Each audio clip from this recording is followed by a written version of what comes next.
Aujourd'hui, tu vas monter moi. Aujourd'hui, tu vas monter. Aujourd'hui, tu vas monter moi. Aujourd'hui, tu vas monter moi. Aujourd'hui, tu vas monter moi. Aujourd'hui, tu vas monter moi. Tu vas monter moi. Final. Yende libanga. Atikala. Nani wa? Tombele. Rais. Rais.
Merci mingi parce que vous faites ça biso confiance on ndenge to lobaka pe to répéta kata mon nyonso. merci vraiment parce que vous avez et puis vous abonnez et belé vous continuez vous abonner. Tous allez on a parlé du peuple ndenge vous remarqué ça dit bongo oh ba député bazo yamba ba ministre oh bazala qui nommé et puis ba luka ndenge ni mosala ekobanda. Alors na koza moko ya bande ko na biso na kati ya presse et puis Katenge akomeka un peu pour expliquer biso métier ni des les cas wa asika ko ko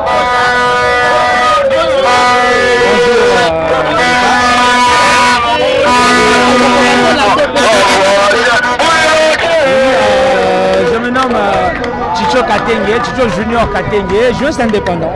Ok. Tout le monde va te belé à c'est vrai que l'Assemblée nationale de l'ESO, il y a pas beaucoup de ministres qui nommé. Alors, mais quand on peut expliquer biso parce que yo pose un mot qu'on a quand il y a presse, ça fait du bien surtout ce côté là. Nalina signaler mosala qui sanga mosala yo. Voilà. Oui. Donc on expliquer biso tout petit peu ambiance eza effectivement za nini. Oui, awa ezali le programme nani le premier ministre du gouvernement Ilunkamba va y présenter le programme dans l'Assemblée nationale mais élu du peuple parce que le gouvernement est issu il y a parlement. Alors parlement est ça pour émaner et où la population. Donc bah hier basé sur la population pour expliquer un peu le programme basalango. Alors quand ils vont expliquer les députés qui sont les envoyés à la population, bon, on va reposer ma question à Bango par rapport à ce n'est qu'après, toujours, selon les Arabes Bongo, à Rosenga, je crois 24 heures ou 48 heures, il n'y a pas qu'une équipe naïe, va répondre à la question ni au Sobatuni, au Batuni Bango. La question sur aller, 48 heures après, l'autre ça mardi. Peut-être que vous sautez les autres jeudi et c'est ce jeudi là ceux qui électent sont les députés bandimi yango maintenant le gouvernement peut commencer à travailler et comme il faut réellement gouvernement et république. Okay. Jusque là ils n'ont qu'à gouvernementer. Ok, mais tout le monde m'a soutenu s'il y a des partis politiques, soutenu s'il y a des individus, il y a des déco, il y a moi qui belé awa. En fait, éviter ceux qui ont commenté ni tout ça. Oui, et ça dans le cadre de solidarité, mon ministre a soutenir. Ils ont mettre un peu du bruit, faire un peu du bruit pour qu'ils aient un peu à passer inaperçu. Ça c'est dans notre culture politique. Je ne sais pas si dans d'autres pays mais notre culture politique alors nous ne pouvons rien. Les Arandais, tu dois toujours venir avec tes proches, les gens de ta famille politique qui seront là, histoire de faire un peu, moi, boucan, des alagabou, que et un tel peu, il n'y a pas un ministre et tout, que Azap n'a pas tout soutenir. Donc on est dans la culture, on a vu ça. Ok, on salue peu moins mingi, na ils a dit monde il y a journalisme, il y a médias, il y a beaucoup cannabis.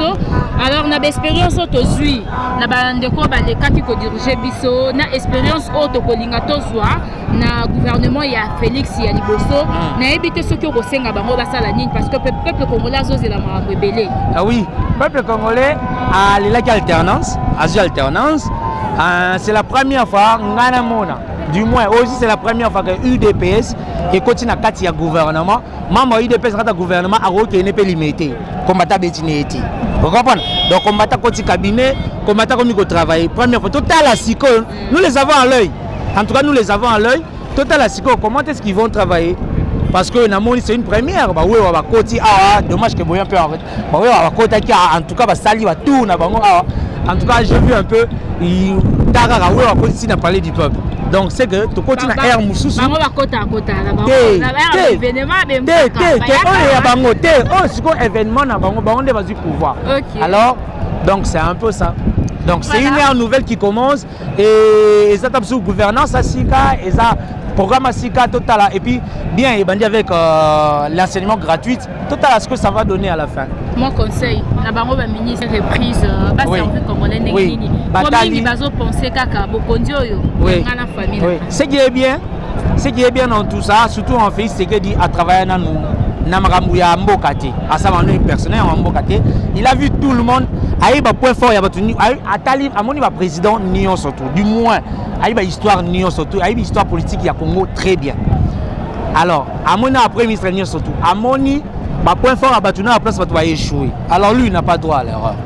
Il n'a pas le droit de dire qu'il n'a pas quitté parce qu'il a une surtout. Ayebi côté ni dictature et memaka.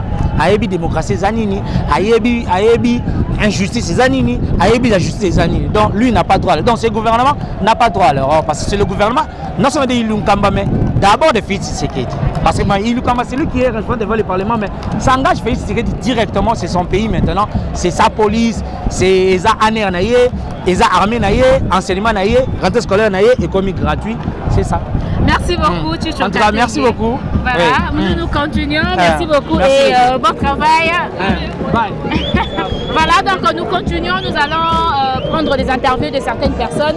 Mais un peu pour expliquer biso to moni ebele abande ko baya wa baye bon ko landa batuna bango alors to moni pe bato ko nyangi basa wa to ebiti to rozo bango kaka so to kutela wana nzela ba ko expliquer biso to moni ba parti politique ebele PPRD d'ailleurs vous voyez une image ndenge mande ko PPRD ba salimo makelele na bango na mo carnaval na bango ba drapeau na bango.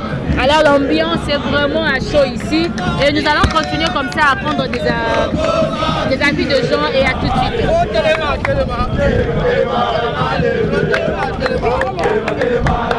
Y'a le papa.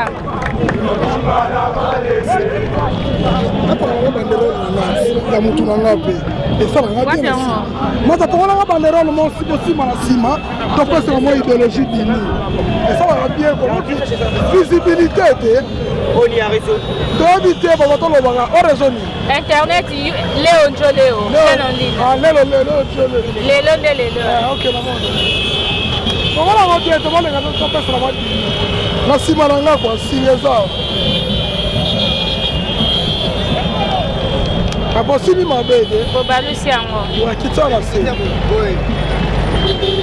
Oui, à Monsmbayo. Ministre de la chaîne. Bonjour, aussi la CEPA aussi malienne. Ok. C'est bon? Voilà, nous continuons. Bonjour. Ouais, bonjour, madame la journaliste. Tout le monde a vivre Sengo. Donc, on va soutenir Nani particulièrement. Bon, à Liboso, on peut aussi merci à son excellence, monsieur le président de la République et le premier ministre, Sylvestre na shaki toko mosali na mwana mboka Amos Mbao Kitenge biso ba sportif ba étudiant ba journaliste sportif ba athlète to sepeli makasi comme on a choisi Amos Mbao comme ministre ya sport et loisirs. Voilà, comme on a papa Nabiso Amos Mbayo comme ministre de sport et loisirs et ça lit bien et pas sportif en fait bah bien travailler mais dans le monde sport et qu'il mérite ça. Ouais, c'est pas yosa na kati ya sport ko commenter nini sur ouais alliés ça les linaye nande ba nommé ministre boy nini ya ko sala penza pour sport ya Congo pe et se développer tout ce koleka. Ya liboso azali moko ya batu oyo ba pratiquer na no sport na Congo. Abeta football, abunda judo, abeta handball. Donc na yango déjà quand on a déjà mboka na biso, toza même pas na parler de sport. Tout le monde a dit mon konzamboka ute ko yamba basketeur, alakaki bango déjà, ba ba ko sala ndaku moko ya kitoko oyo sport wana ko bana ko salema na kati ya ndaku nde to mona meme ba mikile ba Rwanda bisika mususu. Et quand on a nous mwana mboka Amos Mbayo, moko ya ba pratiquant ya sport de la alaki biso déjà tobande la sous ba état généraux ya sport. Kotala nini to ko sala pour que masano ya mboka na biso e ba ko kene liboso. Na yango to pesi vraiment longonya na mokonzi ya mboka na choix kitoko. O asali biso ba sportif ko tia biso mwana mboka Amos Mbayo. Mwana mboka Amos Mbayo asali 17 ans na ministère du sport comme conseiller en matière de finance, comme assistant et consort. C'est pourquoi la minute oyo aza moko ya ba oyo bayebi milliers wana kitoko. Donc motema na biso za epa na ye ke akosala kitoko pour que lobby sport na biso ezope kombo na échiquier mondial. Ce que za na babiloko yo relevant na kati ya sport ya mboka na biso na bandeko ba travailler avant papa na biso Amos Mbayo. Lelo o ko détecter yango ye ayeba yango et puis erazo banda gouvernement na erazo banda musala après o ezali remise et reprise abanda penza ko attaquer ba point nini vraiment oyo ko relever o ma be penza c'est ça sport à Congo et pesa déception pe ba congolais ya liboso so tamboli na ba commune na zoka ville Kinshasa na ba commune na biso nyonso ya Kinshasa tozala na ba terrain oyo ebana ko aider bana babeta ndembo projet moko eyaka ke bazotonga ba stade municipal mais to kama komona ete bakenda kosala ba stade moko ba junior ti lelo kosoke babanda lokuta terrain na cheve zambe koma esika wana soki eza na distraction congolais atikala na mboka oyo tozala na musique ekota na ghetto lelo totiaka na sport soki ORDC azobeta bamama bapapa bana tozobima na nzela fimbu chikote tozala distraction moko oyo ekoki kobelisa bato ba AVCT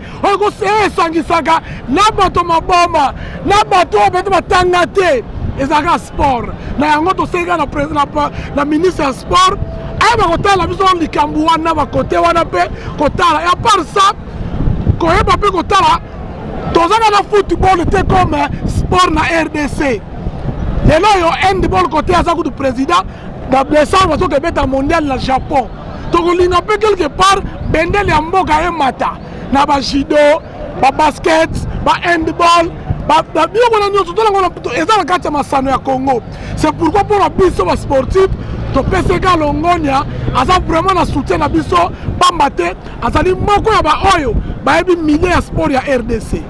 Ok, ce qu'on peut ça conseille pas à ministre parce que papa Amon Sazaka y était ministre oyo baé ko présenter aux alliés projet na bango de bosser ensemble nationale ba ministre baza ebelé alors leur façon de travailler pour soutenir le chef de l'état et ko kozala ndenge nini et là donc senga bango na sepele makasi ko yoka na munoko ye moko mokonzi ya mboka Félix Tshisekedi que évaluation bano salema chaque après 3 mois et ko sala soni mingi au côté lelo après 3 mois ba révoquer yo pour mbirika moko boye tout ça et ko sala pe honneur soki batiki yo pendant mandat mobimba osilisi et que mandat zoya babite yatika la sala ki malamu et là donc ko senga bango kaka bazala na souci kaka ndenge papa na biso Etienne Tshisekedi akupa loba que demande le peuple doit souffrir to sengi bango tango bakoti bisika wana bakende kotondisa babumbu na bango te bakende kotinda bana bango na mikili ya poto kaka te bakende kotambola ba voiture de luxe te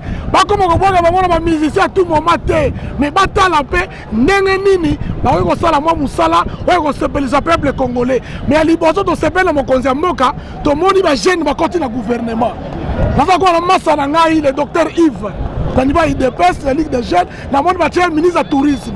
Et ça va être un sengo, comme on a été dans le gouvernement, biso ba jeune peut tous représenter. Pour tirer le vétéran, ba mikolo moko boye, bana ba toya ba bango série Mobutu, ka bango ne ba kombo bimaka. Mais ça biso sengo, le gouvernement comme on a été, ba jeune ba koti, bilongi be asike koti. Donc la qui sibeke donc on a makambo sika na mboko yo on sepela makambo sika donc on souhaitait bango nini pour finir na souhaiter bango kaka musala kitoko biso ba congolais miso la biso zaka ko fongola tozo tala la bino pe tozo jimele merci Nicolas Lisu donc tika bango te et chaîne na bino yo et la na mama kasi na YouTube donc on sanga ba ndeko ba message na ngote bokota bolandaka s'abonner Léon dans la minute oyo to la posa congolais nyonso toza la abonner na chaîne ya YouTube et on sala kitoko mingi merci. OK, merci beaucoup. Merci beaucoup. C'est bon ça. OK. Bonjour Papa Patrick. Bonjour madame. Comment vous allez? Oui, je vais très bien vous. Voilà, ça va bien moi aussi. Nous avons vu là moi ambiance les alliés oui. Mais vous êtes en train d'encadrer les jeunes au bazar pour soutenir la ministre de l'économie. Alors vous allez dire quoi par rapport à l'ambiance qui règne d'abord ici au niveau du palais du Peuple? Merci madame pour la parole. Premièrement, je tiens d'abord à remercier le chef de l'État, son Excellence Félix Tshilombo, pour avoir cette fois-ci pensé aux femmes, en nommant l'une d'entre elles à la personne de son Excellence Madame Akassia. Vraiment, c'est pour nous la joie, ça nous fait énormément plaisir, parce qu'on voit aussi sur d'autres dossiers, on privilège la femme. Avec la femme, il y aura les lois qui seront votées. Avec la femme, l'administration sera normal comme ça se passe sous d'autres dossiers. Vraiment, nous sommes contents. Et puis vous êtes en train de remarquer, il y a l'ambiance parce que derrière Acacia, il y a la joie. Derrière Acacia, il y a la jeunesse. Donc la jeunesse est contente. Si vous pouvez faire, je sais pas, moment analyse, mon quoi, ou encore moins rétro. Par rapport, il y a gérance, il y a ministère de l'économie, il y a Bandeko Baleka. En tant que Congolais, en tant que Quinois Congolais, est-ce que les gens Babylon comment on est simbaté dans le ministère? Babylon est belé Zaki Amabe. Et belé. Donc et belé Zaki Amabe. Vraiment la hausse des prix. Pas ma théorie que le ministère de l'économie on est déstabilisé. Avec Madame Acacia, vraiment jeunesse toute ébiquée. Donc on a simé aussi. Ok, rumeur est bimi trop dans les réseaux sociaux. Tout le monde a vu ma photo de maman Acacia, la photo de une fille, peut-être Robin donc c'est qui. Et puis on dit que n'engagez choix ya Mokondiamo que cause à la porter sur une danseuse, une fille qui a un peu na immaturité moko boy, a un peu exposé na les réseaux sociaux, dignité na exposé. Est-ce que c'est vrai ou c'est faux? Non, madame, je te dirais ceci. Et ça, problème au sein de la diaspora. Aujourd'hui, la diaspora congolaise est divisée. Diaspora, ceux qui vont monter mouton, c'est pro-fachi. Il ne faut pas traiter de tous les mots. Barumeur, ou ça barumeur. Et ça, Marambou, il y a le Kouta, son excellence, Madame Acacia, notre ministre de l'économie, Madame Moro, a rempli la valeur. A la valeur, il y a Makasi, à Koki. À cause de la rabaisser à niveau on a des gens qui ont des rumeurs et ça n'a pas diaspora pour baby qui est nommé il y a mal fait pas ça la bonne. Voilà, et ça va bandeko belé mais quand même que détruire les alliés de personnalité je ne sais pas ce qui est au cours le banni. Et puis encore sur notre sur la image. Voilà, et ça va bandeko comme je disais bandeko belé bandina problème c'est ma réputation à bateau. Il y a au cours le banni bonne. Bon, on les antivaleurs à combattre, hein. Ce sont des antivaleurs à combattre, donc et ça va bien au moins faut bannir le comportement. Donc ça on a ça on va refonder. Donc on me dit pourquoi bagina copter, bagina golukate, ça on a pour na kosala ba bien au moins ya pamba pour na bebisa image à l'autorité. Vraiment et ça va comportement à bannir. Et ça va comportement à bannir, c'est pas normal. Il y a aussi supprimer mais il y a rozapene au kunda pena. Il y a kokunda ya mouvement donc on a goûté kokunda parce que j'encadre les jeunes. J'encadre les jeunes, je président et les jeunes. Donc, le comportement des habités, ça va valeur photo donc, et ça anti-valeur. C'est des anti-valeurs. Ok. Conseil n'a pas ministre Nyonso. Parce que le lot, il faut présenter le programme na bango et il y a député na biso alors et ça programme ceux qui va respecter en congolais à possible mais ceux qui va respecter en côté va te subir la même chose autre qui ça na mikolo leki alors yo ko bisa bango nini. Oui na koyebisa vraiment ba ministre oyo bazwi chance pour se retrouver dans le gouvernement Ilunga Ilukamba et ça premier gouvernement ya Mokonzi Mboka na biso sika Félix Antoine Tshisekedi vraiment va travailler pour l'intérêt à peuple. Va travailler pour l'intérêt à peuple et puis au moment où lelo elengiango ezanini coalition salami entre FCC et Cash. Et ça coalition oyo et ça d'abord pour l'intérêt à Congolais. Pour l'intérêt à Congolais. Lelo oyo ngana go biso maman ngai l'ancien président le camarade Joseph Kabila Kabange, ce qui est là à souffrir, si le lot a comment à côté combat contre Mindele Bapaya, déjà pour l'intérêt à Congo.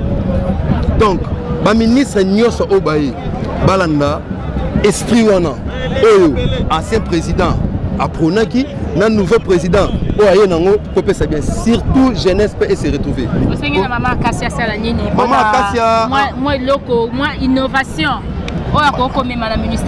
Je sais que Maman Acacia, c'est une femme de valeur.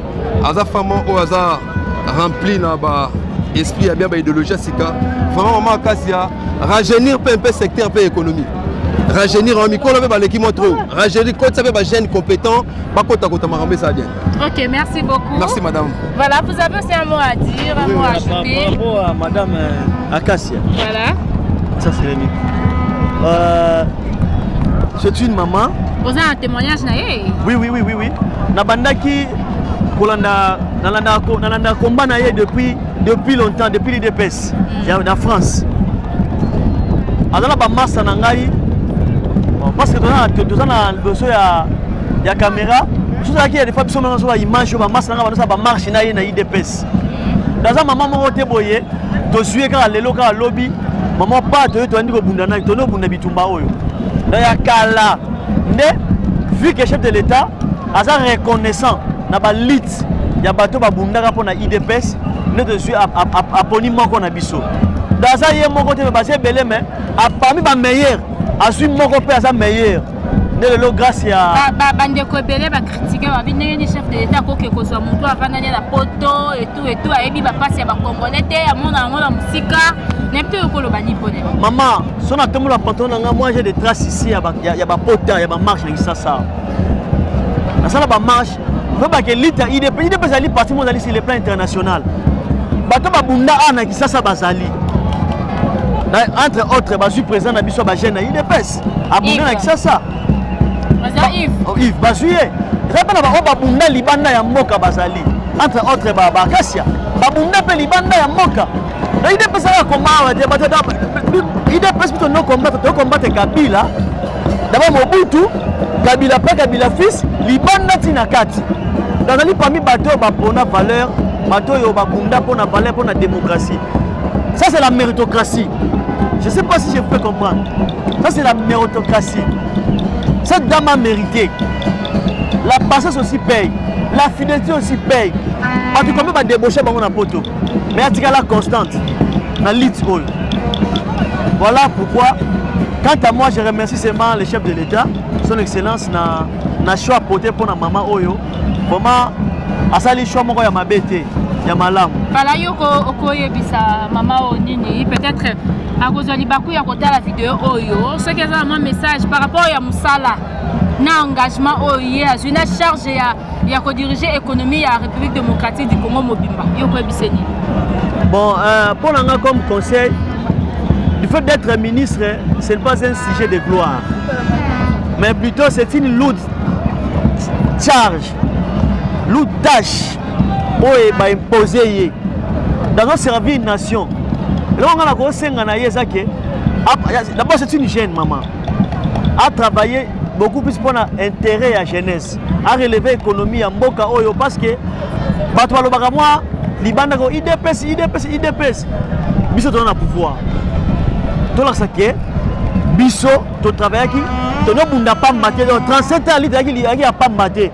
Il y a 37 ans Moussala. Il y a Moussala. Il y a préparation, il y a Moussala bien. Voilà, donc on s'est préparé pour le combat. Maintenant nous avons les pouvoirs. Hein? Nous avons les pouvoirs, nous devons maintenant faire quelque chose pour ces pays.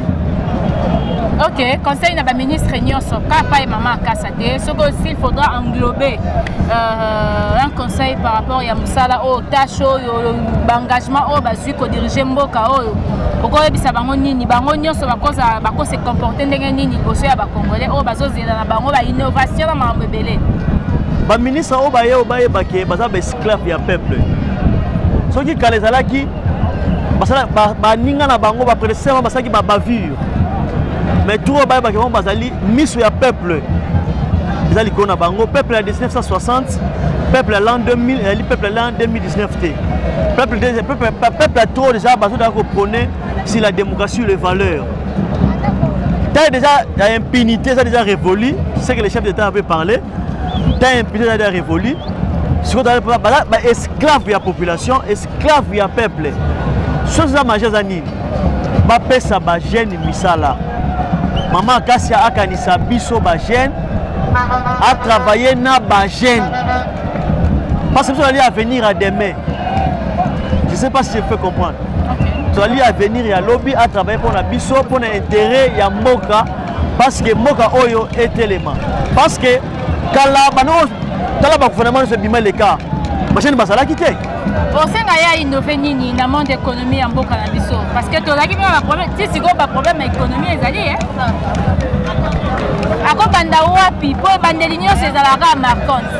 Voilà. très important. Ce qui est un conseil au PSAE. Et ça, un conseil très simple et très simple, mais très simple même. C'est-à-dire qu'à travailler, n'a pas pété moins entreprises. C'est-à-dire quoi? Mon chaîne est belle. Mon chaîne est belle, basé na idée, basé na projet, belle, basé na ngo. Même basé na cabine, on va cabine wana, basé na cabine na bangwana, on va coopérer banini. Abenda bango pembeni. C'est-à-dire quoi? L'État a financé bango, donc a financé bango. Depuis que quand on travaille bango basé na bango, basé na wana, bango on passe à peu près chaîne musube musala. Donc exemple. Non, ça n'a pas été quoi on a mis $. Nous sommes tous les langues. On se pense que chaque fois nous avons fait un game bon. Ce qui l'État a fait singa imbo, a bâti singa imbo le lot. Donc nous sommes capables.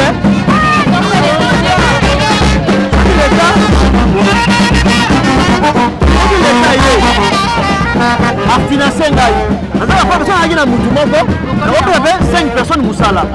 l'économie plus dans la poste à travailler plus à Luka plus ma partenaire financier au bakoya ko travailler ko changer pe monde oyoya économie na biso ko travailler na comment on a ba petites et moyennes entreprises ba ya ba financer na économie ya mboka na biso de façon que eux meka ko pe ko évoluer to à chômage meka ko kita difficulté o ya vie ba niveau ya pauvreté mais qu'un peu ko kita parce que mingi les autres on a mode de vie na biso ba vivre sur plus et l'économie il y a petite et moyenne comment donc plus les commerces ndé eza plus na kati yango eza plus na mode de vie na biso ba mingi bazo vivre na ba petite économie wana donc yango wana to ko lite plus to senga plus ba ministre na biso ba fandi ba travailler plus pour l'intérêt ya mboka et non pour na propre intérêt ya bango moko surtout pour le match ya maman na biso Acacia donc c'est une femme intégrée c'est une femme au alita trop pour l'avancement ya mboka na biso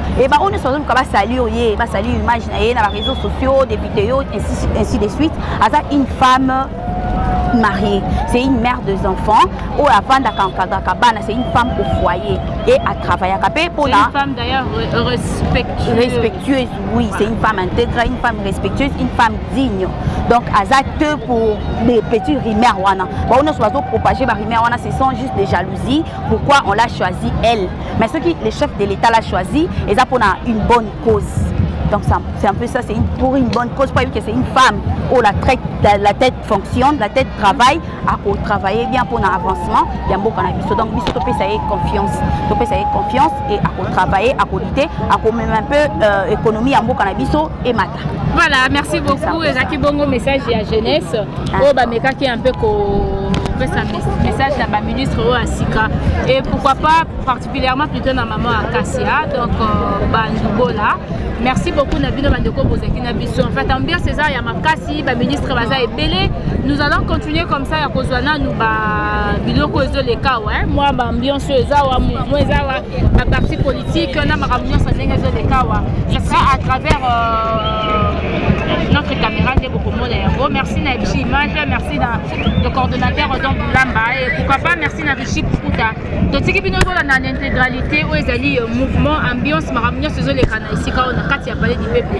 On se reverra tout de suite.